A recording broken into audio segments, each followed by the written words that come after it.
So there was this moment in Christopher Moltisanti's history where, beyond picking one over the other, he had to decide whether to ditch the mafia criminal life or stick to being the same old thug under Tony's orders. Adriana, as we all know, got the chance to bail out of that life with her boyfriend Christopher.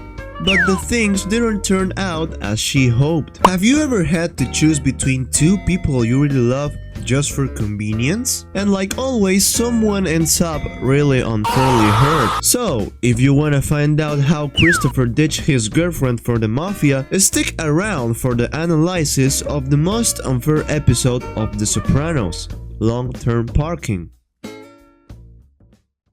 The episode kicks off with the FBI watching Adriana taking out the trash at Crazy Horse through hidden cameras. Apparently, they find it super sketchy when she regrets leaving the garbage back in the bin, so they smell something fishy. But then she changes her mind.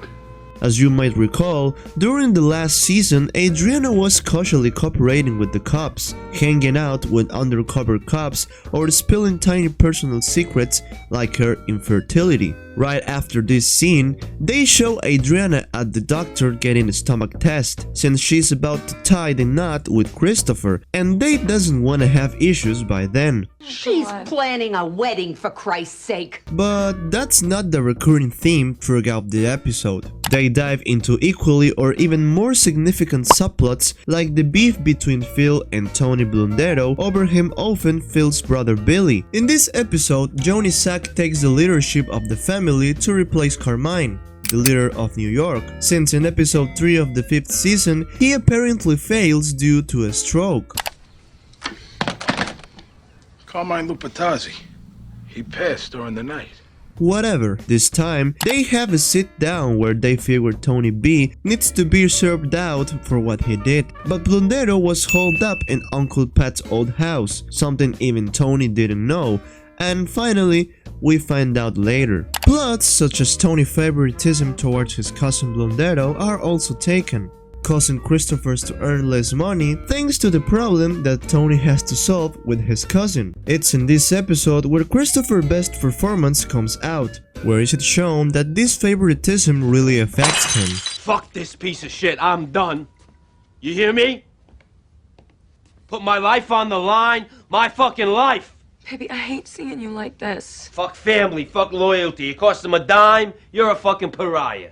And like this, there are also other subplots such as Tony's recent return to the house after getting caught with Junior's caregiver Svetlana. In Vesuvio, they have a conversation agreeing on the conditions under which Tony would return to live in the house, like being financially present for her or cheating without Carmela catching on. Weird? Yeah, but this, despite being the end of the subplot, had a pretty interesting brawl that I've already dissected in a full video on this channel, and you can watch it up there on the right, so click it now. Anyway, all these subplots serve to set up the main theme of the episode, the Christopher's betrayal.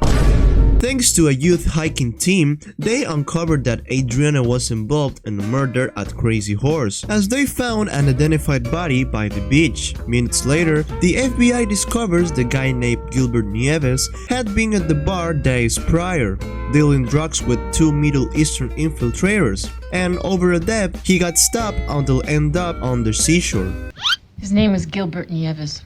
After Adriana spills everything she knows about the murder, she is given to the choice between wearing a wire to incriminate Tony and Christopher to cooperate, and otherwise serving in the can 25 years for covering it up. But I've been fucking cooperating! You've been giving us shit, and I've had it.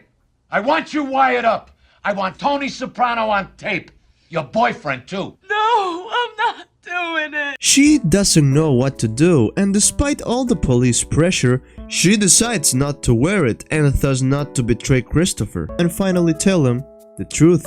But while Adriana was in the police station, Christopher was mad at Tony and the FBI, believing that it's possible he might betray him and wear a wire instead of Adriana, which would be way more effective. So it would be good if you subscribe so you won't miss more Sopranos analyses like Whitecaps or Christopher's own. By the way, he was total waste when she got home. When she spills, Adriana kinda lies, saying she knew nothing about what the cops were up to, and indeed gave them no info.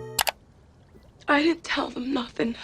I swear to God, I just license plates, some other stupid shit. Anger, along with Chris' face, nearly chokes Adriana to death in reaction to the betrayal she felt for ratting him out to the cops. So here's where Christopher has to make one of the toughest decisions of his life: accept Adriana's deal and cooperate with the cops so they can whisk them away, or on the flip side, tip off Tony about the problem and ditch Adriana for mafia loyalty. And what do you think he did?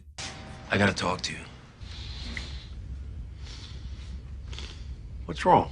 Bingo! Even without knowing it back then, Chris went to Tony's house in the morning to tell him what happened. Tony comes up with the plan to get rid of Adriana with a story that will convince her to leave her house. Tony, already knowing this, calls Adriana, telling her that he found Christopher in the middle of the highway, trying to commit suicide, and it's urgent to go to the hospital. And even though it may not seem like it, the fact that Silvio drives in complete silence kinda raises suspicions about what's about to go down. Inevitably, once we see them bearing off the road, we can see which was the Adriana unjust fate.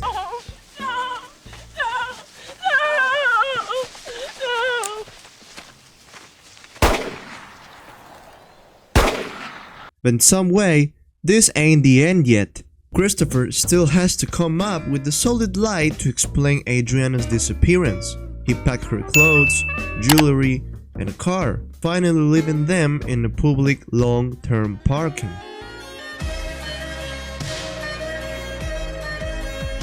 The lie is that Adriana ditched him and disappeared off the face of the earth, breaking his heart. And it's sad to see that, somehow, both characters feel tremendous sorrow for having to sacrifice somebody who loved despite blaming them.